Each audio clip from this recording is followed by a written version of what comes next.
पुराने वक्तों की बात है कि किसी रियासत का एक ताकतवर सुल्तान था, मगर वह अवाम से बहुत दूर था। महल में उसे सिर्फ खुशखबरियां ही सुनाई जाती थीं। हकीकत से उसे कोई आगाही न देता। एक दिन सुल्तान ने किसी माली को बाग में रोते हुए देखा और उसे देखते ही वह रुक गया। माली से पूछने पर उसने अपना दुख सुनाया। उसने रोते हुए सुल्तान को बताया कि उसके बेटे को बिना किसी गुनाह के कैद कर लिया गया है। सुल्तान खामोश हो गया और उसे पहली बार दुख और बहुत हैरानी महसूस हुई। दिल पर बोझ छा गया और वह सोचों में पड़ गया। उस रात सुल्तान ने जब कुरान पाक खोला तो उसकी नजर उस आयत पर पड़ी जो हकूक उल इबाद के बारे में थी। उस पर उसने खुद को एक बड़ा गुनाहगार करार दिया। उसने जल्दी से अपना भेष बदला और बिना सोचे बाहर चल दिया। गलियों में उसने गरीबी, भूख और जुल्म देखा। वह यह सब देखकर परेशान हो गया। उसने वहाँ एक परेशान हाल बेवा बुजुर्ग की मदद भी की और उसकी कहानी सुनकर हिल गया। वह वापस आया और तख्त पर बैठकर सोचने लगा कि मैं इतने सालों से इस सल्तनत का बादशाह हूँ, लेकिन मेरी सल्तनत में ये सब क्या हो रहा है जिसका मुझे इल्म तक नहीं था।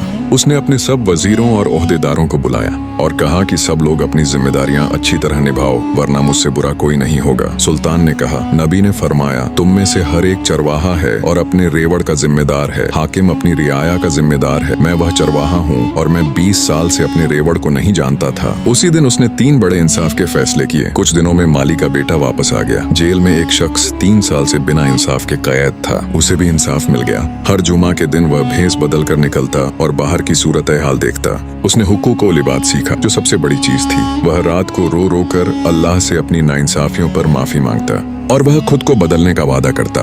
वक़्त के साथ सल्तनत में इंसाफ और बेहतरी आ गई। ऐ देखने वाले, तुम शायद सुल्तान न हो, लेकिन तुम किसी न किसी के जिम्मेदार जरूर हो। वालिदैन बच्चों के, उस्ताद शागिर्दों के, और हर शख्स अपने दायरे में जवाबदेह है। अल्लाह ये नहीं देखेगा कि तुम कितने ताकतवर थे, बल्कि यह कि तुमने लोगों के साथ कैसा सलूक किया।